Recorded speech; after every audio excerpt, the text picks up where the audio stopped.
আসসালামু আলাইকুম, welcome to Roshni kitchen and blog. আজ শেয়ার করছি ঘরোয়া উপকরণে খুবই টেস্টি ও মজাদার বিরিয়ানি রেসিপি। চলুন শুরু করা যাক। প্রথমে একটি কড়াইয়ে তেল দিয়ে দিচ্ছি পেঁয়াজ।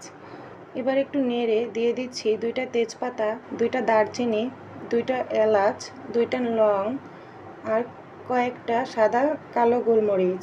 এবার একটু নেড়ে দিয়ে দিচ্ছি আদা বাটা, রসুন বাটা, জিরে বাটা, টমেটো বাটা, বাদাম বাটা।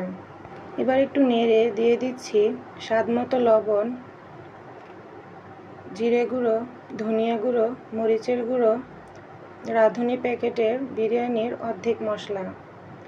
এবার মশলাটা তেল ওঠা পর্যন্ত কষিয়ে নিয়ে দিয়ে দিচ্ছি গরুর মাংস। এবার একটু নেড়ে ঢাকনা দিয়ে ঢেকে মাংস থেকে যে পানিটা বের হবে সে পানি দিয়েই আলু দিয়ে ভালোভাবে ভুনাটা কষিয়ে সেদ্ধ করে নিয়ে এইভাবে করে নেব। এবার নামিয়ে দিয়ে দিচ্ছি একটা পাতিলে তেল, কিছুটা পেঁয়াজটা যখন ব্রাউন হয়ে ভেজে আসবে এ পর্যায়ে ধুয়ে রাখা চিনি গুঁড়া চাউল দিয়ে দিচ্ছি। এবার চাউলটাকে ভেজে নিয়ে তৈরি করে রাখা গরুর মাংসটা দিয়ে একটু নেড়ে মিলিয়ে নিয়ে দিয়ে দিচ্ছি ফুটন্ত গরম পানি, গুঁড়া দুধ, কয়েকটা কাঁচামরিচ। এবার ঢাকনা দিয়ে ঢেকে পানিটা টানিয়ে নিয়ে আর একটু নেড়ে দিয়ে দমে রেখে দেব, চুলার আঁচটা একদম লোতে রেখে।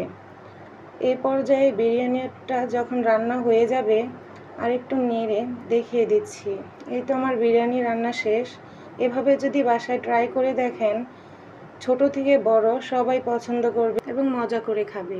ভিডিওটি যদি আপনাদের ভালো লেগে থাকে অবশ্যই চ্যানেলটা সাবস্ক্রাইব করবেন, কমেন্টে বলে যাবেন। আল্লাহ হাফেজ।